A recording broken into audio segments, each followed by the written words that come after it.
రాయలసీమ అంటే తిరుమల వెంకన్న, శ్రీశైలం మల్లన్న, ఒంటిమిట్ట రామన్న. వీటితో పాటు ఇప్పుడు రాయలసీమ అంటే హార్టికల్చర్ అద్భుతాలు, అరుదైన ఖనిజాలు. రాయలసీమ అంటే స్వర్ణగిరి గోల్డ్ ఫీల్డ్. మొన్నే ఇనాగరేట్ చేశాను. ఈ స్వర్ణగిరి గోల్డ్ ఫీల్డ్ తో కేజీఎఫ్ కు దీటుగా హెచ్జిఎఫ్ ఉంటుంది. స్వర్ణయుగం ప్రారంభమైంది ఈ రాయలసీమ నుంచి అని మీ అందరికీ విజ్ఞప్తి చేస్తున్నా. ఇంకో పక్క రాయల్ ఎన్ఫీల్డ్ కేంద్రం. రాయలసీమ అంటే కియా మోటార్లు, హీరో బైకులు, డ్రోన్లు, ఫైటర్ జెట్లు, ఎలక్ట్రానిక్స్, గ్రీన్ ఎనర్జీ. సీమ అంటే ఇకపై కరువు నేల కాదు, సీమ అంటే జల కళ. సీమ అంటే ఎక్కడికక్కడ ఈరోజు మీరు గుర్తుపెట్టుకోవాల్సింది పచ్చదనం, పరిశ్రమలు. నేటి రాయలసీమ స్టీల్ ప్లాంట్ పనుల ప్రారంభంలో సీమ చరిత్రలో నవశకం మొదలైంది.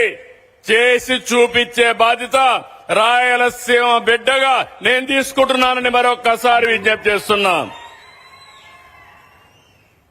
ఇందులో భాగంగానే మీరందరూ గుర్తుపెట్టుకోవాలి, 2024 విధ్వంసమైన రాష్ట్రానికి మళ్లీ ప్రాణం పోయాలని, పూర్వ వైభవం తేవాలని నరేంద్ర మోడీ గారి నాయకత్వంలో నేను, పవన్ కళ్యాణ్ గారు ఇద్దరం కలిసి మీ దగ్గరకు వచ్చాం. ఎప్పుడో రాని గెలుపు చూపించారు. కడప జిల్లాలో, కడప పార్లమెంట్లో 5 సీట్లు గెలిపించిన ఘనత ఈ కడప వాసులకే దక్కిందని చెప్పి కూడా నేను మీకు తెలియజేస్తున్నా. ఇందులో భాగమే ఈరోజు పరిశ్రమలు, పెట్టుబడులు, ఉద్యోగాలు, ఉపాధి అవకాశాలు.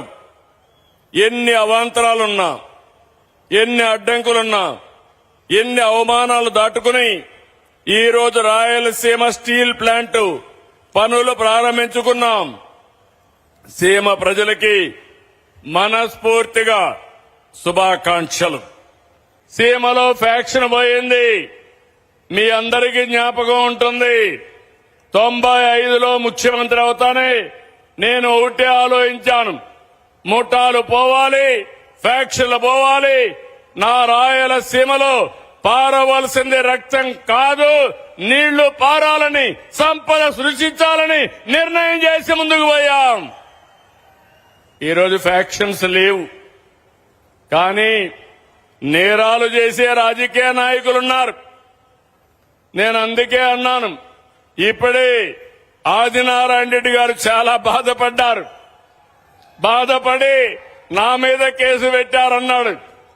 ఆదినారాయణ రెడ్డి గారు మీరు బాధపడక్కర్లేదు, నేనే ముఖ్యమంత్రి. అప్పుడు నేను ముఖ్యమంత్రిగా ఉంటే బాబాయిని గొడ్డలతో లేపేసి నెక్స్ట్ డే నారాసుర రక్త చరిత్రను నా చేతిలో కత్తిపెట్టి నన్ను దోషిగా చేసి రాజకీయ లబ్ధి పొందారు. అవునా కాదా అని మిమ్మల్ని అడుగుతున్నా, మీకు గుర్తుందా అని మిమ్మల్ని అడుగుతున్నా. అలాంటి వ్యక్తి రాష్ట్రానికి ఏం చేస్తారని అడుగుతున్నా. ఎన్నికల ముందు 14లో రాష్ట్రం విడిపోయింది. ఆ రోజు అందరం కూడా బాధపడ్డాం. మళ్లీ రాష్ట్రాన్ని అభివృద్ధి చేయాలంటే నేను అసెంబ్లీలో పెడితే అమరావతి రాజధానిగా ఒప్పుకున్నారు. ఒప్పుకున్న వ్యక్తి సీఎం అవుతానే 3 రాజధానులు అన్నారు, నాటకాలాడారు. అది అవుతానే ఈరోజు అధికారం పోయింది. పోయిన తర్వాత గమ్మునుంటారంటే కేంద్రం చట్టం చేసిన తర్వాత మేవిగన్ అన్నారు, నిన్న విజయవాడ అన్నారు. రేపేమంటారో నాకు తెలియదు. మతి స్థిమితం లేని వ్యక్తులతో రాజకీయం చేయడం నా చరిత్రలో ఎప్పుడూ నేను చూడలేదు. నేను చేసేది విశ్వసనీయమైన రాజకీయం. ఒక మాట చెప్తే మాట మీద నిలబడమే కాకుండా దాన్ని చేసి చూపించాం కాబట్టి ఈ రోజు పెట్టుబడులు వస్తున్నాయి. ఒక్కసారి చరిత్ర మీరు గుర్తుపెట్టుకోవాలి. ఎవరి వల్ల రాయలసీమకు మంచి జరిగింది, ఎవరి వల్ల రాయలసీమకు నష్టం జరిగింది, ఒక్కసారి చరిత్ర నెమరు వేసుకోవాల్సిన అవసరం ఉంది. ఎగ్జాక్ట్ గా నేను ముఖ్యమంత్రి అయిన తర్వాత 2010లో అనంతపూర్ జిల్లాలో కియా కంపెనీ తీసుకొచ్చాం. ఆ కంపెనీ 19 లక్షల కార్లు ఉత్పత్తి చేసింది. 3 లక్షల కార్లు ఎగుమతి చేశారు. 90 దేశాలకు చేశారు. అనంతపూర్ జిల్లా దశ దిశ మారింది. అదే సమయంలో ఇక్కడికి వస్తే 2007 గుర్తుపెట్టుకోండి.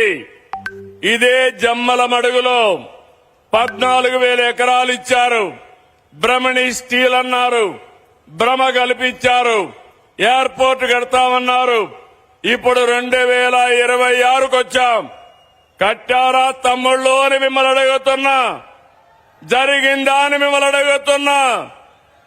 కానీ ఓబులాపురం గనుల పేరు చెప్పి అక్కడ దోపిడీ చేసి ఆ ఐరన్ ఓరు విదేశాలకు ఎగుమతి చేశారు.